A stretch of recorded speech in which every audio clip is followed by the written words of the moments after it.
रियासत अली आज़ाद साहब, ये तो 6 जजेस मुतालबा कर रहे हैं ना जी कि ये हमारे साथ ये ज़्यादती हुई है, गलत हुई है, इसको रोकें। लेकिन जो फैज़ाबाद धरना केस का जो वर्डिक्ट है, जो काजी फाजीसा साहब ने लिखा है, उसमें तो उन्होंने बहुत खुल के चीज़ें लिख दी हैं और एक तो साहब का नाम भी उन्होंने लिखा हुआ है, और फिर अब उस पर इम्प्लीमेंटेशन क्यों नहीं हुई, उस पर भी केस चल रहा है। और एक जो साहब हैं जनरल फैज़ हमीद साहब, तो वो तो डायरेक्टली शौकत अज़ीज़ सिद्दीकी साहब के मामले से भी जुड़े हुए हैं, तो अब वो उस केस में भी आ रहे हैं और इम्प्लीमेंटेशन केस में भी आ रहे हैं। तो ये जो 6 जजेस ने जो शिकायत की है, ये शिकायत को रोकने के लिए कि आइंदा ऐसा ना हो, क्या chief justice of Pakistan Faiz Isa साहब जनरल फैज़ के खिलाफ को कार्रवाई कर सकते हैं? क्या कार्रवाई कर सकते हैं? देखें, ये तो आपने सुप्रीम कोर्ट ऑफ पाकिस्तान की 2 जजमेंट को रेफ़र किया मीर साहब, धरना केस को और असगर खान केस को।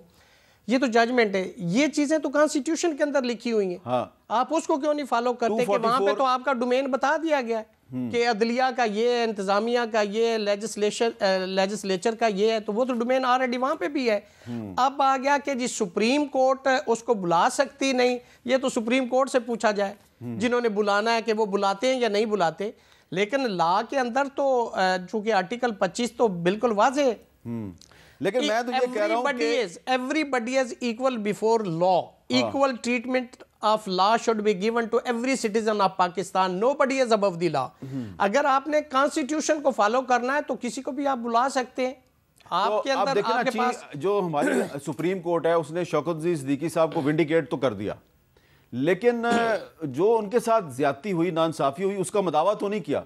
तो कम से कम जिन लोगों ने इनके साथ जुल्म की, ज्यादती की, कम से कम उन लोगों के खिलाफ कार्रवाई तो होनी चाहिए। बिल्कुल आपने दुरुस्त फरमाया। मैं बड़ा कैटेगरिकली इस पे स्टेटमेंट देना चाह रहा हूं कि इस्लामाबाद हाई कोर्ट में मिस्टर जस्टिस शौकत अज़ीज़ सिद्दीकी हमारी हाई कोर्ट बार का एक सरमाया थे, इंटेग्रिटी वाले, एक ऐसे ऑनेस्ट अपराइट जज थे जिससे अदलिया को नुकसान हुआ है, उस नुकसान का कोई कंपनसेशन नहीं है। आज जजमेंट आने के बावजूद सिद्दीकी साहब को पेंशन मिल जाएगी, मुमकिन है वो खुश हूँ या ना हूँ, ये उनका मामला है, लेकिन बतौर स्टूडेंट ऑफ लॉ और प्रेसिडेंट इस्लामाबाद हाई कोर्ट मैं ये समझता हूं कि उसकी कंपनसेशन कभी भी नहीं हो सकती। इररिपेयरेबल लॉस था जुडिशरी को इनके जाने से, एक अच्छा चीफ जस्टिस सामने जाया कर। लेकिन जिन लोगों ने इनके साथ नाइंसाफी की वो अब रिटायर हो चुके हैं, लेकिन ऐसा लगता है कि अभी भी उनका किला बड़ा मजबूत है और उनके खिलाफ अभी भी कार्रवाई नहीं हो रही। ये तो देखिए सुप्रीम कोर्ट ऑफ पाकिस्तान से बड़ी अदालत कोई और हो नहीं सकती। हम किसी दूसरे मुल्क की सुप्रीम कोर्ट में जा नहीं सकते, जाना तो इसी सुप्रीम कोर्ट ऑफ पाकिस्तान में,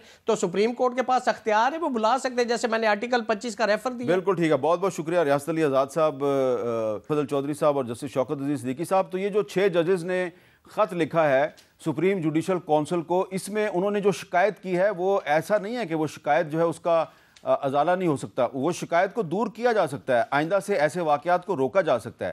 कि वो कैसे रोका जा सकता है कि जिन रिटायर्ड फ़ौजी अफसरान ने जस्टिस शौकत अज़ीज़ सिद्दीकी साहब के साथ ज़्यादती की, नाइंसाफ़ी की, कम से कम उनके खिलाफ तो कार्रवाई करें।